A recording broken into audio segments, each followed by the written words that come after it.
Ezi onye nwe anyị na Chineke nna nke pụrụ m ihe niile, Chukwu okike abịa ma bụ onye anyị na-efe na-agọzi aha nsọ ya, onye ọ bụ naanị ya na-achị, onye mmụọ na mmadụ na-erubere isi, onye ọ bụ naanị ya bụ ọka aka.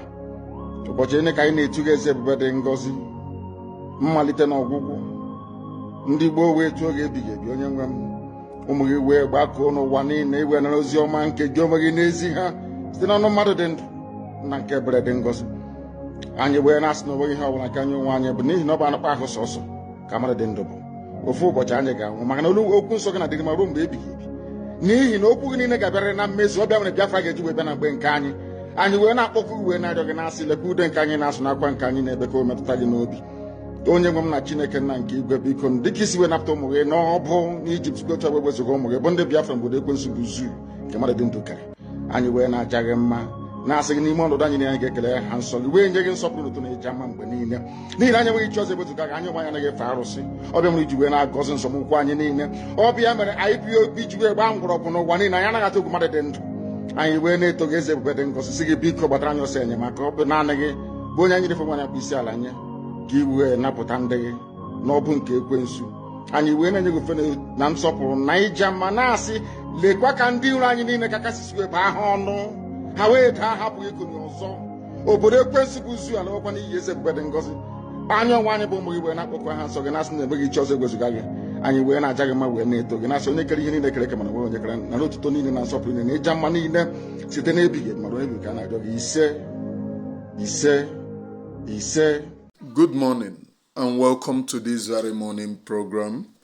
My name again still remains Nneakwuna Chimezie, known as the Gracia or the Sea of the Sea.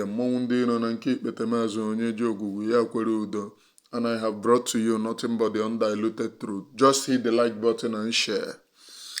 You know, I don't know what is happening to our people. We are hypocrites, to be sincere.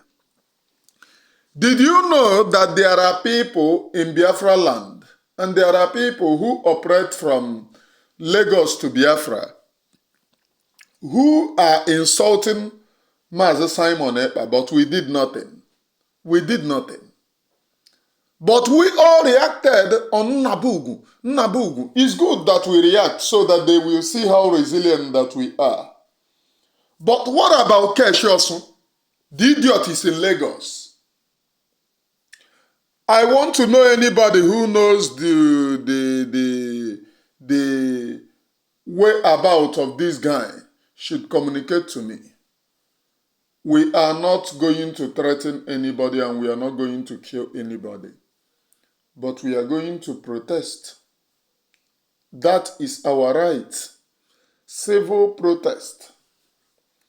You know, in our land, there is a way that we protest to Ndi Iberibe so that they can understand our grievances. This herKesh also have been everywhere telling you people, oh, Mazi Nnamdi Kanu bite people. You know, the criminals SDOS, that is the Uchechi gang, Uchechi Okafor gang, that is insulting Mazi Nnamdi Kanu. She acts as if she is not in support. But after insulting Mazi Nnamdi Kanu, she will go to them and praise them in a live video and tell them, oh, you are doing well. So what is that they are doing well? Calling Mazi Nnamdi Kanu a thief. Saying that he is a committer. Saying that the kind of crime that he commits is too much without evidence. That is the thing that Uchechi normally praise them. Oh, you are doing well. Forget about the flying monkeys and the flying Ibune. Very useless idiots. I told her that she's a coward. She can never stand and insult Mazi Nnamdi Kanu on her feet. She will always run and go to the back. Oh, go. That's the behavior of a coward. If your useless father and a useless mother brought you up as a coward, you will remain a coward for the entirety of your life, and including those children that you gave birth to.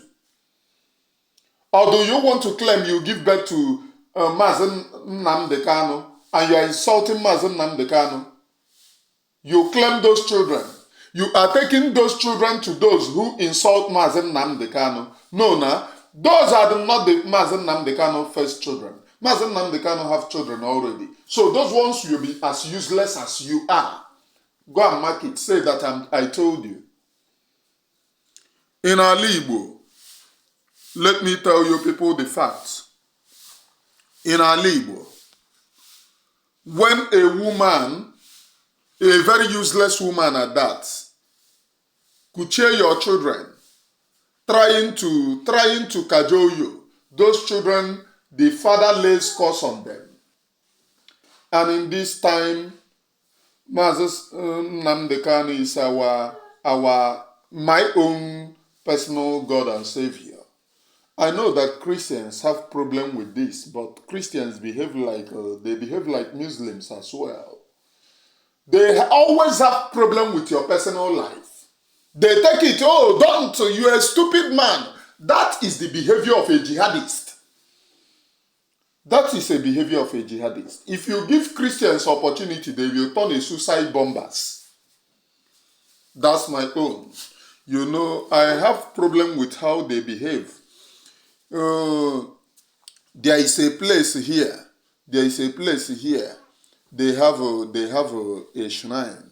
They have a shrine down Cape. They have a shrine, and pastors are doing praises. There is church there. There is church in this side of the road, and there is shrine in this side of the road.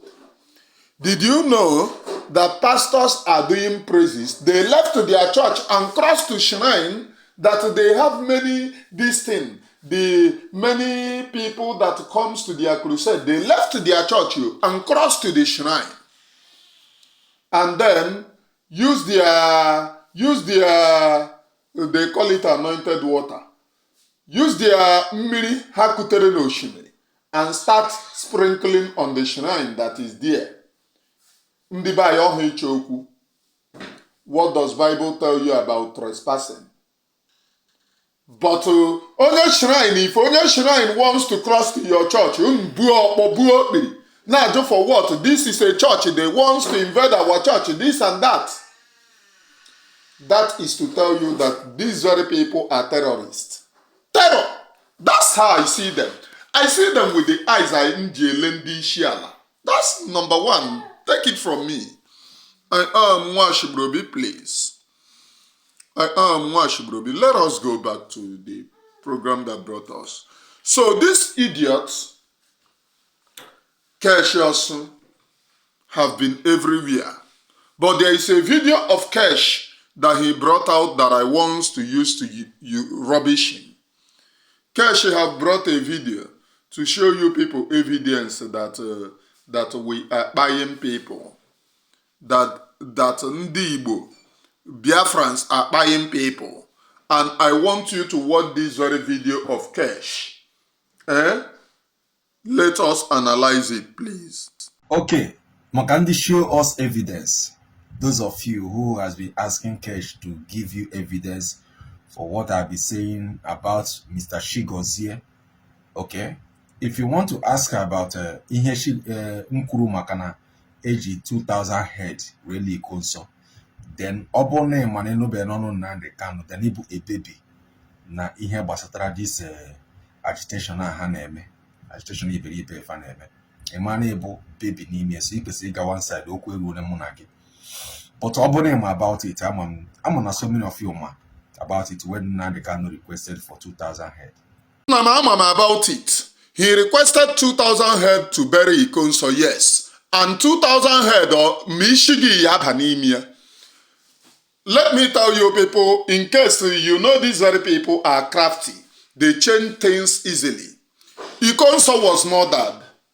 The Nigerian government, in case if you don't know what happened, Hope Uzodimma met sent a message across to Ikonso and told him to betray Mazi Nnamdi Kanu and collect 50 million.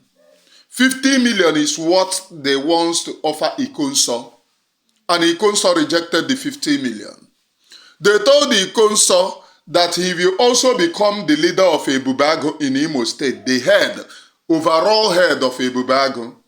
that if he rejects the 50 million, that he is that means he is risking his death. Ikonso said, over my dead body will I betray this very struggle. And they told the Ikonso, that means that death will come to you. They went and by the Ikonso and paraded him as a terrorist and said, oh, he is one of the worst terrorists. So if Ikonso is one of the worst terrorists, why did you promise him 50 million? Why did you promise him to lead Ebubago and he rejected?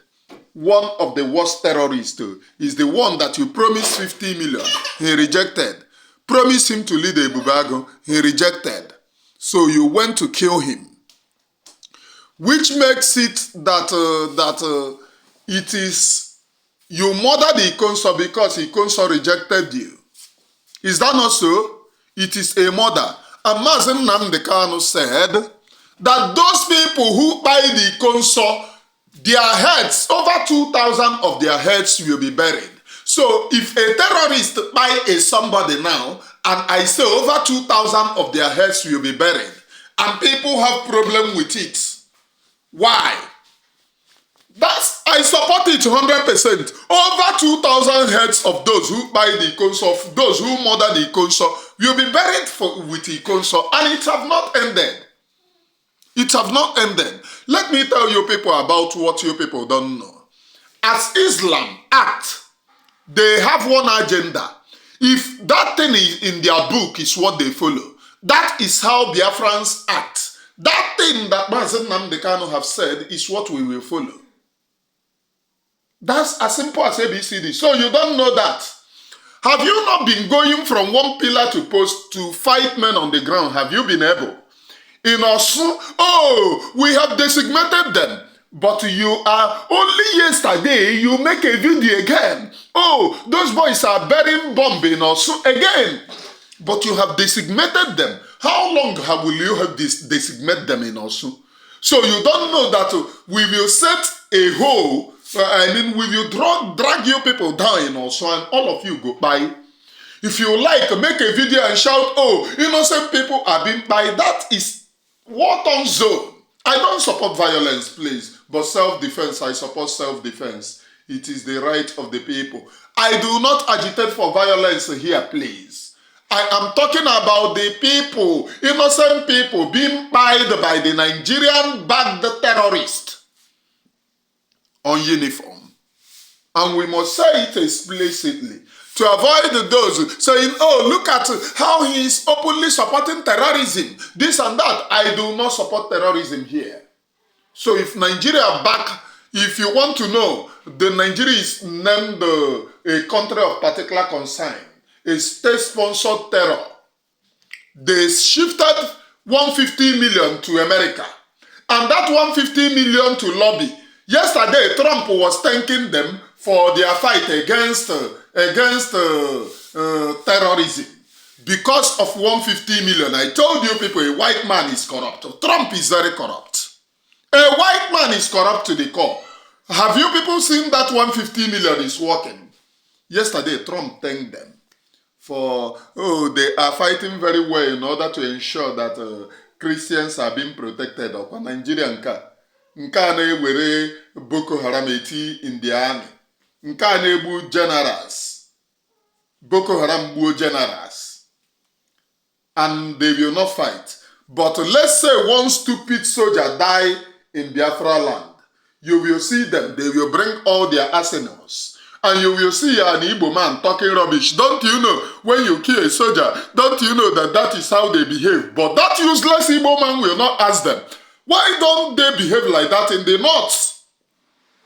In the north, Boko Haram can enter military barracks and wipe it away, capture soldier and buy. None of them will bomb the surrounding houses. None of them will go in and harass anybody. But in the east, once a useless Boko Haram is being pied, you will see them ransacking villages. And one useless Efulefu Igbo man, just like this AZ, herKesh also, when you come in a family of useless, their family is very useless, go to Alona and ask. Very useless. Ndị na-akwụ ewu n'azụ akwụ ọkụkọ n'azụ. All ndị mụ na ha ya apụta na-ekwu okwu. Those are the people telling you, oh, these people are thief. What about you na-akwụ ewu n'azụ? Ije na-ewu ị na-akwụ. His elder brother ike ụmụ nwoke ka ọ na-akpọpụ. A very useless family. Those are the people ya apụta na-ekwu okwu ha na-ekwu. When your family is useless, they are useless. They can never be useful. So, this Oluku is having problem with Mazi Nnamdi Kanu for saying, I will bury Ikonso with 2,000 head. That's where he have problem. But he doesn't have the problem with the mother of Ikonso. He told the Ikonso, oh, Ikonso is a terrorist. So if he's a terrorist, that means the whole Ozodinma negotiated with a terrorist. Or where a negotiator of a terrorist is also a terrorist. So you don't know. So because he failed to collect 50 million, he becomes terrorist. That is the reason why Chineke Yeji Akpo Nilok that used to collect money. Keep on listening to the EU. But that is not why I'm here. Now, I'm here with some of the evidence you requested. Now, I want you to watch this video. This video now playing on the ground is the video Shigozie Ogogralie Papia. Ogogralie Mpia. Now, the question you should ask yourself, Be Shigozie go toward this kind of security. Juwe sori ibulio zuben ne ajini. Be Shigozie. How that is ke udiki shere order for this kind of security to escort him to go and bury his father. Ndị be anyị ọkwa ụnụ ahụgo ọkwa ihe abụ my own problem. So this guy said people are asking him evidence of the atrocities committed by men on the ground. Now he have come with the evidence of what those people are committing. First, he came with the first evidence. Oh, Mazi Nnamdi Kanu said he will bury Ikonso with 2,000 heads. He said 2,000 heads of those who pied him. He specified it. Of those who pied him. So, if you pie somebody, coming against you is a problem. Okay? Coming against you is a problem. Now, he came with the second evidence of the atrocity of the men on the ground. Leno Luku. He came with evidence of a video of a man who went to bury his father with enormous terrorist on uniform. And he said, Kedu Lohade Ojiwebia with this type of security. Kedu Lebehade Ojiwebia with this type of security. Now, I want to show him how their village are and what happened. Why the village deserted. Why the village turned to a war-torn zone. This man Ojiwebia with this type of the same people that destroyed the village. And nothing happened. Because he came with the same people that destroyed the village. The reason why people run away from the village. He came with them and nothing happened. Oliempe La, I want to show you. Please watch this video.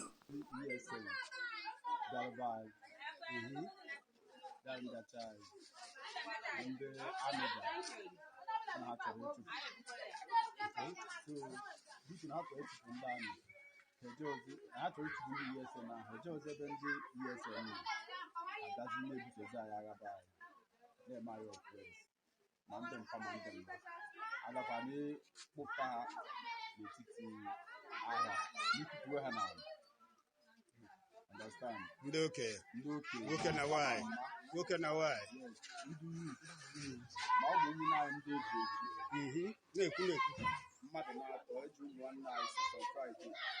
Since Friday.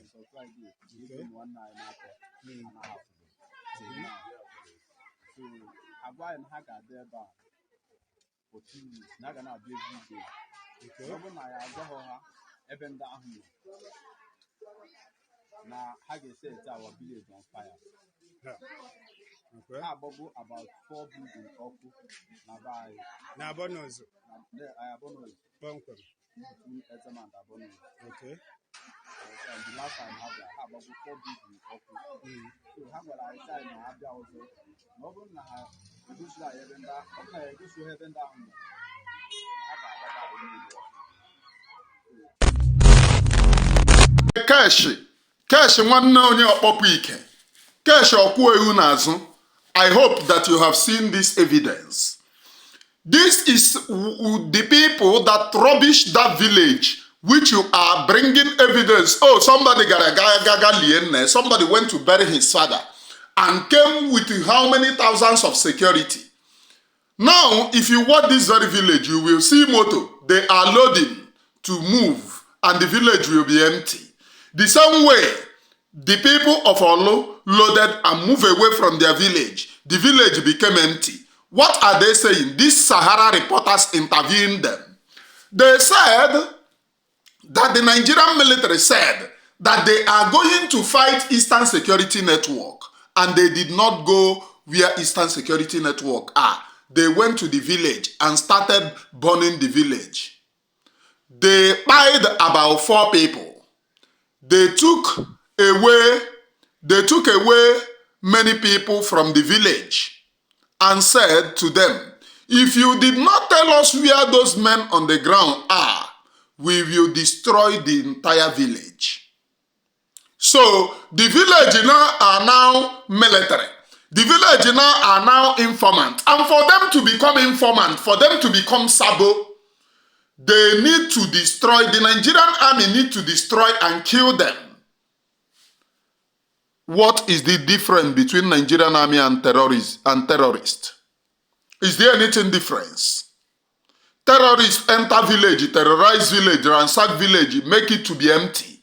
Nigerian army enter village, terrorize village, ransack village, make it to be empty.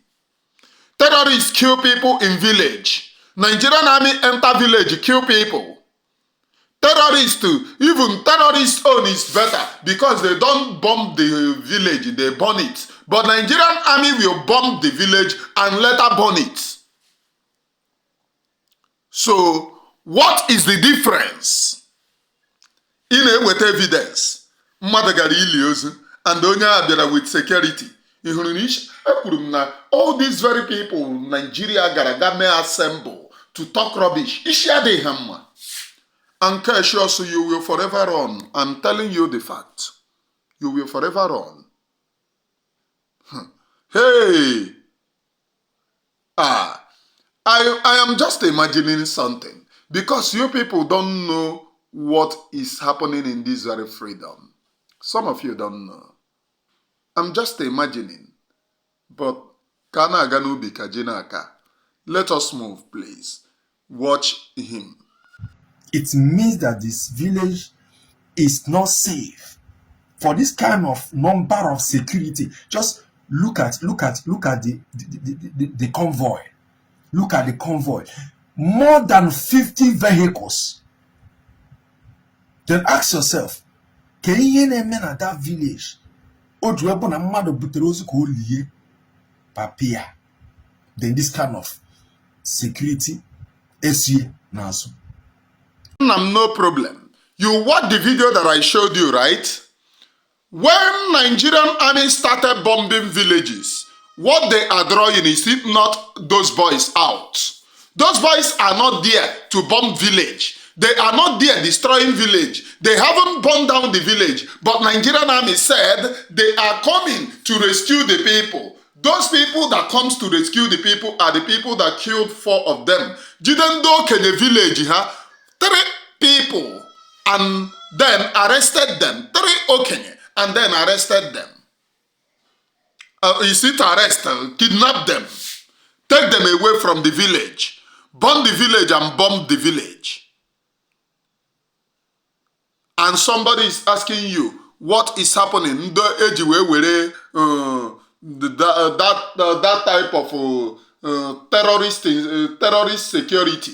You know, terrorists always have security, securing the terrorist. Terrorist security to come and bury the dead. Now, I can go shikwogi what is happening. I want to play to you 4 minutes video of what is happening. The reason why those people ji were terrorist security to come and bury their dead. Watch this particular video and I will be back, please. Yeah, I'm reporting live now from Eziawo, Umokwe. I don't know if I should call this a popular rocket or whatever thing that happened today at Umokwe. This place now is in China's place. I think many of you knows Adak too well. Adak Nation here will the propeller bullet, either propeller bullet or propeller rocket. This is a rocket. Abara. Here will have here. The thing damaged everything, but to the glory of God, they made doing him around. But look at here will have here the building. Here building had here was in had the same. Here where the here there is our Ben Chana house. Square can Chana, Kelura Adako nation no man. Yeah, woman back on Nagari here now. Yeah, where the open the wall. Open the wall. Look at Kachilekresh as mother. Look at him, Kachilekresh as mother, you know. When they fishing it for sure you can and out there play. Oh, then report life now. Yeah, the rocket in Manulo, huh? Look at it. Look at everywhere. It shattered the house completely. No, when the foundation of this house is no longer solid. Or this is solid. Look at it. You know, the came back here, but about put up because I'm going to go to my under one or Gabia.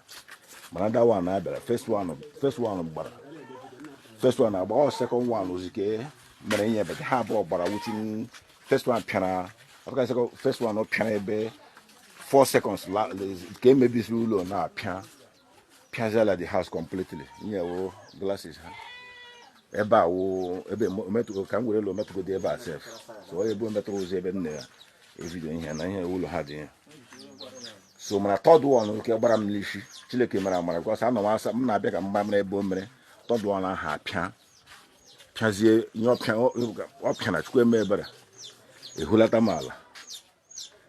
Nye na agazili ishim na ngansha agbago so wo. Na agazili ishim na ngansha agbago so rumbem.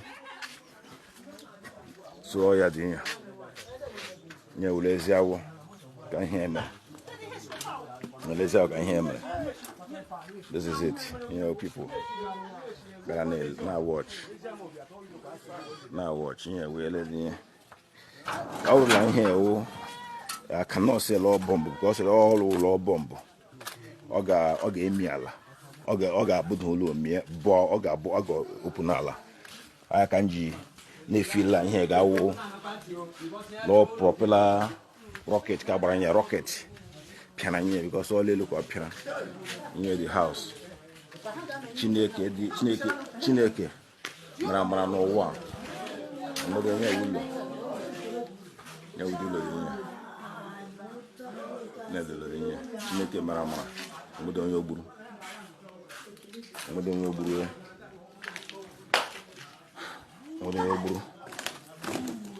yeah, we are here. So, I have got the place. People na bielele.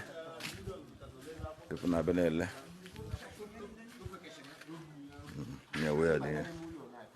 You know, damage the hotel. And with them, abaching had the how much I can make Panemula Haga video. Yeah, I am the whole house condemned, completely destroyed. Thank you, everyone. On your reporting here, pro PRO is our leaders of thought. Thank you and God bless you all. God bless you too.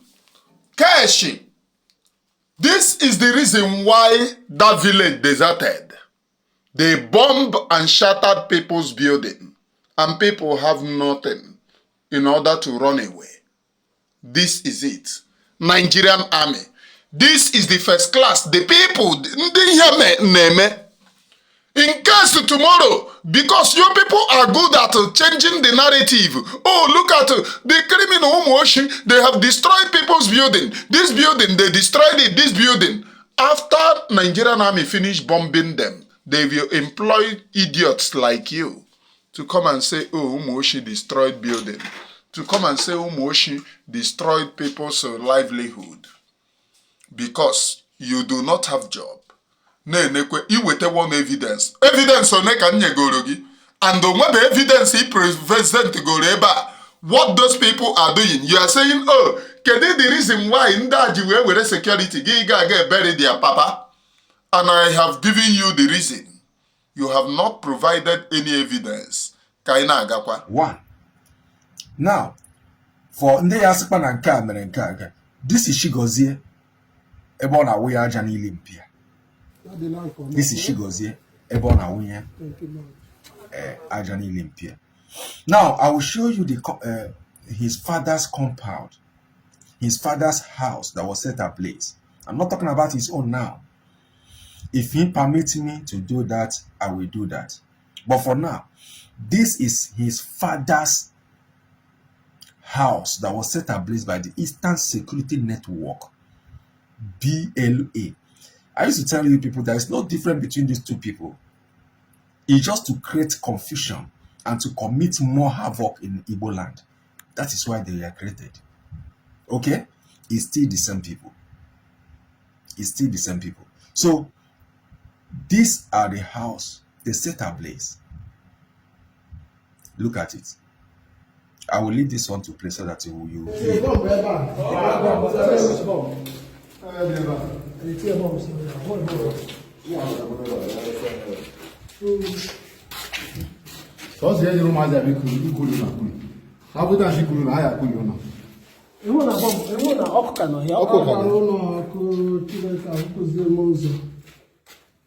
totally raised down. He's well.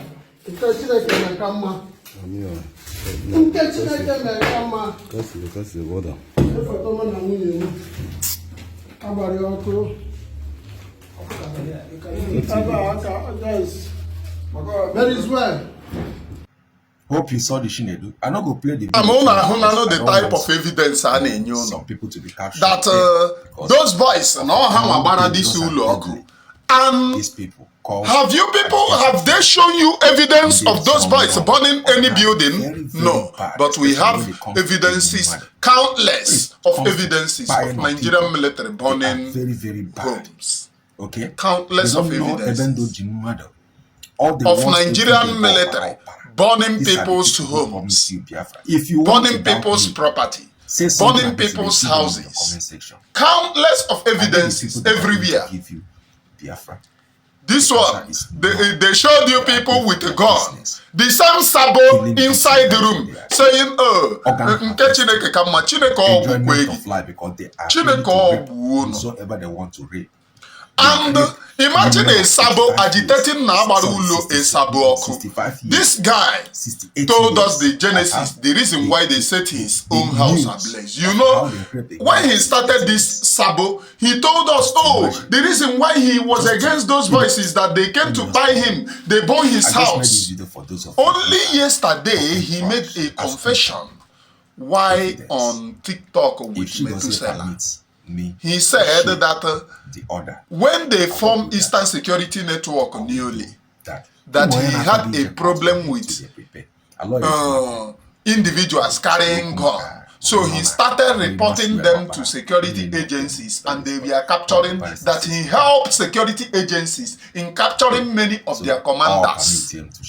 So somebody that have already helped in killing people, stealing blood, is crying on social media now, but he confessed he have helped in catching and capturing many of them. Somebody who made this confession is saying now, can you people imagine? I am Onyebuchinwa Shibrobi, and we have to be sincere when we do things, please. We have to be sincere. We all have to be sincere when we do things, for posterity's sake. So if Obruna ọ bụrụ na agbara ụlọ gị ọkụ for helping out to do a sabo, it means that you're a sabo. You confess that ị na-enye aka na-ejide ụmụ ndị mmadụ and you have captured many before agba ụlọ gị ọkụ. Ihe tosidoro ime bụ ịkapchọkwa gị ole esi wee capture many. Ihe emere many emeghị ya. That's it. For equation to balance. Now, who is this said Chigozie? Because for this herKesh to defend anybody that they defend, take record of those people. Any family that they defend, take record of those people. Those people are culprit in what is happening in our land. He said, Chigozie, Garagalien, no, the reason why Ojuwe men on the ground were criminal. Nahani Zuoshi, and I have shown him evidence of whose question. Who ransacked the village? Why did the people run? He came with multiple security, and I showed him the reason why he came with the same people that ransacked the village. He says, Sabo, watch the video have just ended. The video have just ended. One thing that I will let you people know is that here on this very freedom, we cannot go back. We have crossed the Rubicon. Mazi Nnamdi Kanu made a proclamation that we have crossed the Rubicon. We are at the point of no return. And your mind, as a freedom fighter, you must be at the point of no return. And let me tell you people, a freedom fighter doesn't have a hatred mind. A freedom fighter has an open mind to incorporate those who are being deceived. Did you know that Mazi Nnamdi Kanu incorporated those who have been deceived till they kidnap him? Are you aware? Even it is not those who have been deceived that kidnap him. It is those who are saying Nwachineke that kidnap him. Mazi Simon Ekpa incorporated those who have been deceived. But it is not those who have been deceived that sold him. It is those people that are saying, oh, my prime minister, all of them. They are the people that sold him. And started shouting, government, government, government up, government down, government, we are in government of New York City, going New York, on top of New York, down New York. That is what you keep on hearing left, right, and center. And they tell you, don't go to Finland. If you go to Finland, you're a terrorist. If you go to Finland, you are this. If you go to Finland to protest for the release of Mazi Nnamdi Kanu, you are evil. That is what they are telling you. And if you buy that, buy that crap, just after this, go to psychiatric because asanagishi. That how can they convert your mind now that if you agitate for the freedom of a prime minister, that you are now a terrorist, you are now a Nigerian agent, and they are sharing it up and down. Shameless people. Imagine what they can do to their brain. I am Onyebuchi Nwashibrobi. I want to show you the video of Nneakwuna Chimezie, the vibrant Aquela. I want to show you. That is the Uchechi Ejiofor con Nwunye. I want to show you. She is still bragging. Ihe oyeme na court. Ihe oyeme. I want you to know. Mwanya biko that you bragging me no na brag because Ejiofor is giving her. Though one of the things that is giving her morale to brag is because she is working for Nigeria. So she might be triumphant. Those who she is working for might not imprison her. She's working for them. They pay them. How can you sue them in the same court that they are working for the same country? Are you getting me? But this very whole case will make everything open for all and sundry. That is the reason why she is bragging. Hope you will not turn around to say, show me the law. Nneakwuna Chimezie, show me the law. Nneakwuna Chimezie, show me the law. Where Hela is mocking her supposed husband. Uchechi will never rise again, please. All your propaganda lies and deceit. You support those who are calling for the death of Mazi Nnamdi Kanu. You hail them. Those who mock Mazi Nnamdi Kanu, you support them. Those who call him thief, you support them. But those who said he should be free, you call them flying monkey, frontal lobe and back lobe. I na-eche unu. Father mụ ịka ụka na Latin, anyị pụọ n'ụka gachere na bus stop amen. Maka ome ihe ọbụla fada megidere, ịnọmine panties, ishi n'ime trouser pụta, ịmapụrụ n'ime spires pụta ntus, anyị chere na amen. Ọ sị, eti na nọsọta mminedo. Hey, nna biko shi ebe a pụtaba ka anyị ga kpọrọ n'unu what Nneakwuna Chimezie is making caricature of her ancestors. Please watch. Igbo bụ Igbo ndị ọma m ji eme ọnụ ekele m unu ọlọlọ Nneka Chimezie na-ekwu anyị na-ewetakwara unu ọnọdụ Igbo. Unu ga-ahụ na for some time adị m scarce na social media, ana m enwekwa ihe ndị ọzọ m na-agbagharị. Apụtara m ọkwa nwanne nya ahụ ọtụtụ ndị mmadụ na-akpọ m na fon na Mazi Nnamdi Kanu gbara m akwụkwọ na court, which is okay. Mana echekwa m ohere a na-agwa Igbo niile na akwụkwọ nwa na-asa agbara m n'ọkwa ụtọ ahụ unu ji hụ ya n'efere mba ụwa ya na social media ka mụ abụkwala ọlọ Nneka Chimezie ji hụ ya. Akwụkwọ ahụ erubeghị m aka wee werekwa ohere a na-agwa Maazị Aloyi ji maka o ji nọmba m, Kalụ Nta Kalụ ji nọmba m, Meme Kalụ ji nọmba m, Maswell ji nọmba m. Ada m ihe ama bikos nke a na-ewucha na nke agbara ya akwụkwọ na court o wuchawana bikos ahụ m na ha chọrọ ịdị na-ekipụ Maazị Nnamdi Kanu in the news. Ọzọ ka ha ga-ebupụtakwa ugbu a na a na-achọ ịsavụ ụlọọlọ Nneka Chimezie ahụ dị ya. So biko ana m ayọ ha ka ha were nọmba m nye dị believe m gara ya like ịnata dị akwụkwọ asavụ m ya m ga-anata ya in person nọ n'ebe ahụ mee vidio gwakwa Igbo niile na asavụ gom na m enwetago dị akwụkwọ asavụ m. Ụnụ mana ihe m ji na sound warning na abụ na ụnụ mana barista Aloyi ejimaka ọwụwụ social media lawyer ka ọ na-anụ ikpe and ihe na-ewute mgbu nwebeghị nke owil ma nke social media ma nke court. Mgbe a na-achọ ya Maazị Nnamdi Kanu na court, ọ na-aka ala ike ịpụta na social media na-ekpe dị ikpe karịa ikpe ya n'ime court ebe a na-ekpe. Nigerian government lawyers na-ekpe nke ha n'ime court, ya mapụta na social media na-ekpe nke ya. Ihe a ka o megidere Maazị Nnamdi Kanu ji wee nara ya dị case werezi aka ya kpewe.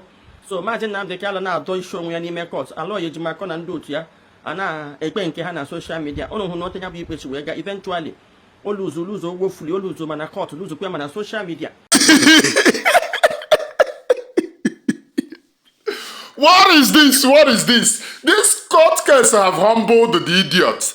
So it's no longer, you will go and face Mazi Nnamdi Kanu one-on-one now. So you are now on the side of Mazi Nnamdi Kanu. Oh, that is, he's a social media lawyer. What is Ejiofor? Did Ejiofor win any case for Mazi Nnamdi Kanu in all the years he spent since 2016 to this very day? 10 years. He did not win a single court case for Mazi Nnamdi Kanu. Apart from Igago dictionary, he's good at reading dictionary. Every vocabulary on a dictionary, Ejiofor na agree. We will bambuduzu and punduzu. Oh, we will kofduzu and pruntum bufuduzu. Oh no, both the ones that I think that is English and the one that is not English. No, Ejiofor can name. Oji French is speak English. Oji German speak English. Even though when ọ na-emecha ọsụ nọ na-anọcha ọ dịka ọ na-akpọ Shaw ịma nke agbara Chelsea bọọlụ a na-akpọ Andra Shaw. A na-anụcha ha na ihe Ejiofor na-asụcha.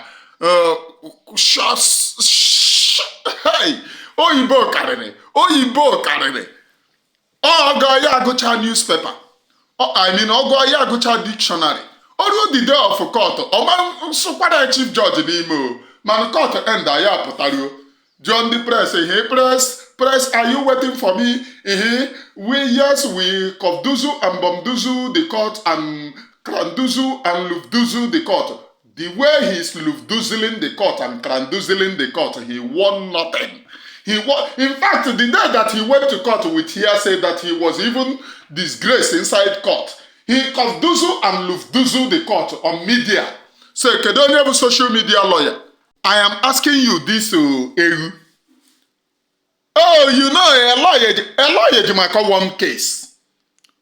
one in Umuahia court, one several court case. Ejiofor won nothing. Ejiofor won nothing. In fact, the extraordinary rendition, he doesn't even know the meaning of extraordinary rendition. They have to call Aloy and ask him what is the meaning, because among them, Aloy is the only international lawyer among them. Among them, he is the only one who read international law. Ejiofor was just local charge and bail lawyer, which have nothing to do with international law. So they call Aloy. All our years in the law school in Nigeria, we did not hear this extraordinary rendition. Where did you get this extraordinary rendition? Explain it to us. Aloy explained it. And they said, oh, this is a Nigeria, it cannot fly. You had the lawyer saying it, that even Ejiofor told him. Even Ejiofor said it, that it cannot fly. There is somebody that he was making caricature of a lawyer. That day happens to be in a meeting anyway. So he called the person and was cajoling Aloy. We were just few inside room on that meeting. He was cajoling Aloy. But you know men, he trusted the rest of the men. So he put the call on a loudspeaker. He was making mockery of Aloy and was laughing. When the call ended, I know what some people inside there said. They know him as a samurai from time, but it is me who doesn't know them. It is me who doesn't know. He wants everything to end with him. Oh, I am the one. Fighting Aloy, fighting war. Though the person that he called was on his side, Abinichio. He was on his side. I don't know about now. But the rest of the people there, we are not on his side. They spoke against him very well. They spoke against him. I am Nneakwuna Chimezie, please. I am Nneakwuna Chimezie, one of it very kind. I preach nothing but the undiluted truth. I preach nothing but the undiluted truth. Eziokwu nke a na-akọ mmiri. Eziokwu nke Chineke. That's the only thing that we preach upon this very platform. Because Elohim, Chukwu Okike Abiamo, is God and not man. And only him will give us the desired freedom, which no individual can give us, please. Only Elohim, Chukwu Okike Abiamo, the Almighty Creator of heaven and earth, will give us the desired freedom. So this very court Asavro, this woman have humbled her. Na yo the lawyer, na yo karịkwarị like inweta ya, so ihe ọ na-achọ ikwu bụ na ya ọgba ọsọ, aya asavụ gị ya. Ị hụrụ data ụlọ onye agha Mazi Nnamdi Kanu tụbara ime ịgagoro, ihe provide ya. Ihe provide that lady ọ tụbara ime. You will provide it. Are you listening to me? If una like, make una go. Ị ga-provide that lady ọ tụbara ime. Ịgago n'ụlọ ya. Because you don't know what is waiting for you. The evidence, no. Ịgago n'ụlọ, video kwena n'ụlọ, mana ịhụ the girl. So you will provide the girl. Because among ndị niile na-ekwu okwu, sọsọ gị gagoro n'ụlọ the girl. Ihe provide the girl. Provide kwena family member. Ị na-anụ ihe m na-ekwu. I am nwa Chimezie. So bidon na kpọbanụ ndị bụ family members, ndị ya abịa atụ asị that Mazi Nnamdi Kanu do this and do that, bido na, and una forget kwa na nso na ọ na prison, mgbe ọ nọ na prison. We will bring out the prison full camera, because every prison have a surveillance camera. So prison camera, we will go to the year and bring it out to see how Mazi Nnamdi Kanu was stealing the girl and taking the girl inside Mazi, and the prison warders na Koreaka. Oh, somebody, there was a person that said na Mazi Nnamdi Kanu share at the same cell. opposite cell there. And it is this thing, gather that demarcate them, opposite cell. So that person, Mazi Nnamdi Kanu rigoro n'elu nwanyị, ya na-asị ya, oh, Mazi, are you on top of a woman? Yes, yes, oh, Mazi, yeah, well done, you are doing a wonderful job. And the person is saying, not no. Hi. Anyway, ka anyị na-agakwa n'ege na ntị. Na ọ nọzi on the side of Mazi Nnamdi Kanu. Ọ na-achọzi Mazi Nnamdi Kanu, a terrorist, as she said. Somebody bugoro ndị Igbo, somebody lagoro ndị Igbo n'ihi, somebody nọ na-ekuruve ụmụ nwanyị. This idiot Uchechi presentere unu.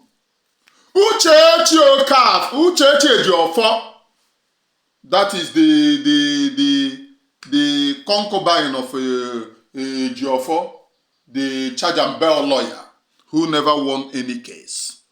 Ebe ọ na-win case bụ on top of nwunye ndị mmadụ. Atụọ di ya nga ekochie nwanyị. A very shameless idiot. Ọ bụ ọ nọ in Biafra land. The way o ji na-agagharị mgbe a na everywhere in Biafra land. Ya shikwe na ole aga ọzọ. Ya shi ole aga ọzọ. Ejiofor let him patrol in Biafra land. Ịtụzi ịgazi be nna ya ọ na-atụzi ya ụjọ. Ya thought that be nna ya ọ na-ahapụ ya ahapụ.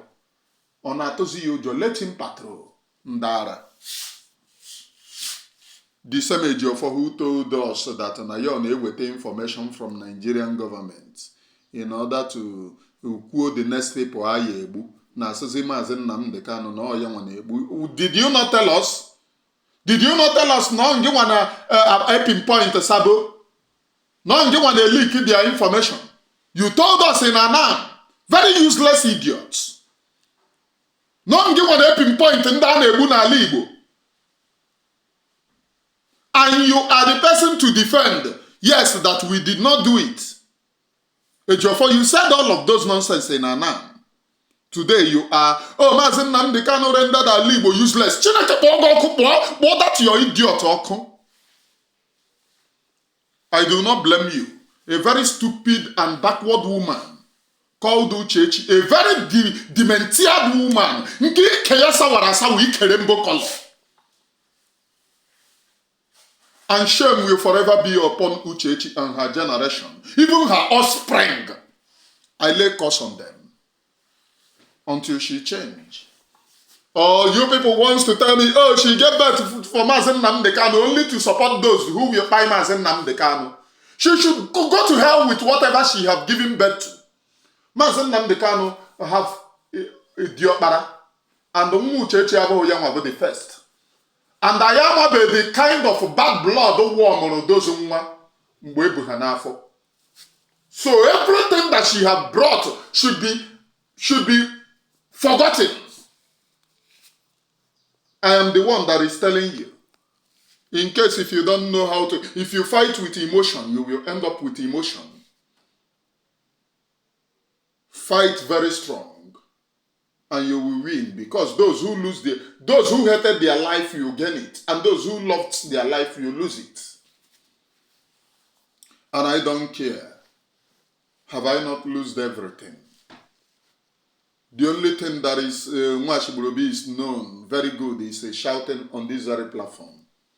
Have I not lost everything? And this Nneakwuna Chimezie's program is just like ideological apology to Mazi Nnamdi Kanu. Because I wonder somebody saying, oh, Mazi Nnamdi Kanu raped the innocent girl. Mazi Nnamdi Kanu is a rapist. Mazi Nnamdi Kanu did this. Mazi Nnamdi Kanu stole money. Mazi Nnamdi Kanu dosa ala Igbo. Esuzie to court. O wee gozie onye lovuziri Mazi Nnamdi Kanu. Wee gozie onye na-asị, oh, they did not defend Mazi Nnamdi Kanu. They did not. They came to social media. Hey, this is apology. Nwanyị ememego apology. Nneakwuna Chimezie is doing apology. Ihe bụ apology ka ọ na-eme. Apologizing. Ọ bụrụ na ọ na-ama ihe apology look like. This is example of apology. Ka anyị na-egekwe na ya ntị. Ile anya unu ga-ahụ na ikpe ahụ Mazi Nnamdi Kanu etinyeghị defense. Na appeal court a na-agara ugbu a na adịm sure na enwere defense. Mana ha ekpewego ya na social media as usual. ọ ga-ewute m ihe nne ma ọ bụrụ na ikpe nke m arụkwa na social media maka mma ha ekwedị sef nke ahụ ekwedị ekwe ọ na-adị ihe izi ịwụpụta na-ekwu ihe masịrị ha o ruzie na defending na ha atiwe show me the law o ruzie na defending na ha atiwe you cannot try me under a repealed law ha na like public sympathy chefuo na public sympathy cannot change the law. Nwaanyị a bụkwa egwu nwaanyị a bụ egwu ọkwa bụrụ na ka nwaanyị a ji lecture unu. Nwaanyị a said something here. Mụnwa ama nkwe oruzie na defense na they will start shouting show me the law. Oruzie na defense osi up first she said ile anyị hụ na that case Mazi Nnamdi Kanu etighị defense and in this my case now they sure no tiri defense na ya ma ama nkwe because they love getting public sympathy. Oru na defense now they start shouting show me the law. Oru na defense now they start shouting you cannot try me under repealed law. So if you said that it is a repealed law, she went on and said so public sympathy cannot change the law. So how can a repealed law become law to Nneakwuna Chimezie? Hope you people know what repealed law is. So how can repealed law become law to Nneakwuna Chimezie? I am Onyebuchunwa Ashibrobi, please. One of it very kind. Are you listening to Nwanyu Negenti? They will start, they did not put defense. How can you put a defense in a kochoru to me? Ism now yanam denkem sige okay first before mbidi ikpe ana eme yeme before mbidi ikpe kedidi iwu ai je ikpe kai we hu iwu a we mara na ihe abi iwu ka m we kpebe nkem. You said no, you cannot show me iwu, and the law is law. Law, I am privileged to know the law that you are charging me for. You said no, there is no law for that, you cannot show me. And you want me to put defense. Oh, Panda. They changed it. Oh, Mazi Nnamdi Kanu refused to put his defense. But they did not tell you that there is no law existing on the case that they are charging Mazi Nnamdi Kanu. Even the chief judge said it on the day of this thing. Look at what the chief judge proclaimed. She did not proclaim on the existing law of Nigeria. She said that the law which they used to charge Mazi Nnamdi Kanu, that there was somebody who was sentenced on that particular law in so year. And that for that reason, they are sentencing Mazi Nnamdi Kanu because somebody was sentenced. No, it doesn't work like that. If a law is repealed, it abolishes even the people that was sentenced before. They serve their sentence because the law exists then. But you can no longer charge people based on those people we are sentenced in so year. Are you getting it? Go to the judgment again. Those of you who are educated, I am only a primary 3 dropout. Only a primary 3 dropout. A judge on the day that he is proclaiming the judgment did not mention the section of the law which he is charging or prosecuting the person. But rather, the judge used what we call the narration. Oh, somebody, Mr. So-so-so was sentenced in so year. But the law have been repealed, and you are quoting that somebody was sentenced. The law have been repealed. You ought to name the law which sentenced that person. It has been repealed, so you cannot use Mr. A was sentenced in so year. Immediately a law is repealed, that process of charging the person will be strike out. So you can only quote the person was sentenced when that law is invoked. If the law is invoked, you can quote the person. Such person was sentenced under the law, and for that reason, this person will still go under that same law. Are you getting me? Now, she spoke all of those nonsense. I thank God na one of her lawyer wey Ejiofo, or your good dictionary wey got caught. But be it as it may. somebody working for Nigeria can never be sentenced by the same Nigeria. That's number one. Somebody working for Nigeria can never be sentenced by the same Nigeria. Are you not hearing me? Nneakwuna Chimezie is working for Nigeria and can never be sentenced by the same Nigeria. Let us move, please. Public sympathy cannot change or change usoro eji, you know. So mụ abụla ọrụ Nneka Chimezie adị m ever ready i defend onwe m. Ahụna m agụtatụla m ole m gụtara na social media ihe ha kọgadị ihe niile ha kọgadị ahụ already nọ na public domain. Ọwụ m bukwuru ya aka na-ekwukwa eruo taa ihe niile ha dịrị to show you ihe na-ewute m onye a na-apịtọcha ahịa Mazi Nnamdi Kanu at this point in time a na-apịtọcha ahịa too much and ngaghị ekwu much n'ihe gbasara anya bụ ikpe because until m ahụ na akwụkwọ m kweta na agbara akwụkwọ na court and ụnụ mara na ihe court awụdị ha kwesịrị iwu public discussion, you know. Ịpụta n'ihe discuss enwe ikpe na-aga on gị bịa n'ihe discuss ọ na-awụ court contempt. So maka ndị na-asị m evidence nke a don't worry, ebe agbara m akwụkwọ ọwụ na court ọwụdụ na social media and m ga-aga zaa ya na court, you know. Ihe awụ ihe m nwere ike ikwu na that one na ewere ọhịa na-ekene all my fans. Ụnụ dị wonderful, ụnụ lee anya agbara m nkịtị enwe ihe m kwuru much na that thing because ahụ m ya sị ọ dị laughable. O megekwu m ihe na ọ bụrụ na Mazi Nnamdi Kanu wụrụ nwanne m ọ ga-eme m nnukwu ihe mana dị ụtọ na ndị otu ya ha awụ ndị propaganda, you know. A na-ekwu defamation of character. I hope na mgbe m bido defend onwe m achọrọ m ndị Igbo ibute emotion ha because m ga-adị brutal.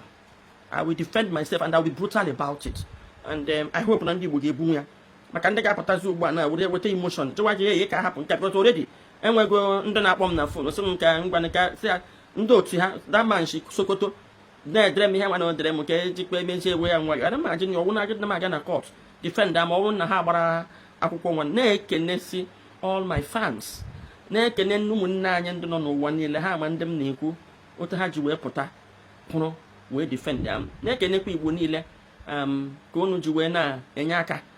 Ọ na-ekele Uchechi na ndị SDOS Kuje version 3. Ọ na-ekele unu Folunshie defend ya. Ọ na-ekele gị Stomach Writers in Agricultural, Emeka Gift Nneoma fake name. Ọ na-ekele unu but hope you people are going to follow her to court. Ndị ara enweta na Biafra unji. Eastern Security Network. This idiot called the Emeka Gift to share ya. Now it has become terrorism or crime. Mazi Nnamdi Kanu. On Nnamdi Kanu committee ya. Emeka Gift committee. On Nnamdi Kanu committee ya. Uchechi Akuna ye committee. Me na anara ego. Ị na-anara 25,000 pounds onye oshi. 25,000 pounds nye your charge and bell nke na-ara gị Ejiofọ. Very shameless. A committee. Ndara. Thank God that I have Hana freedom. At the end of this thing, humanity will be us witness. Before we came, no one like us. And before we will go, there will be no one like us. You can lie for all you care. You can character assassinate for all you care. But it doesn't change anything. We are in freedom. And it must remain so. I am closing this very program. You people have heard her. Not the very ready defend onwe. And the ihe na-emezi ya na onye a na-eme apịtọchi aha ya bụ Mazi Nnamdi Kanu. Ewo ihe na-eme gị na onye na-apịtọ the same nge nwapụtaziri na-asa anyị na ọ na-egbuchichi ndị Igbo. The same nge nwa na-asa anyị na ọ na-erepụ ụmụ nwaanyị. The same nge nwa na-asa anyị na ịgago n'ụlọ onye erepụrụ and na ịhụgo ụlọ ya hụkwado ụlọ Mazi Nnamdi Kanu goro ya. Ịpụtazie esa anyị na ọ na public domain ka ọ dị mana ọ nge nwa kwuru na ị ga-ana na dị ụlọ hụ ya sizi anyị na ọ na public domain ị hụrụ na isi adịghị mma anyị aga court ọkwa Ejiofọ ị na-enwe hope ọ na Ejiofọ and Ezekome na-ewin any case. Ezekome na-asing praises. Ebe mmejọra gị gbaghara m Chukwuọma, ebe mmejọra gị gbaghara m Chukwuọma. A na-aga court ọ dị ka mma abịa Abuja. Na-abịakwa Abuja. A na-aga court Ezekome onye omekome gị ga-aga sing ebe mmejọrọ gị gbaghara m. I pay 2 by 2. I am Onyebuchinwa Ashigburobi, please. Preaching nothing but the undiluted truth. From me from here. from the temple of the great CEO, onye o mere amara na nke ikpete maazụ a. It is good morning, please.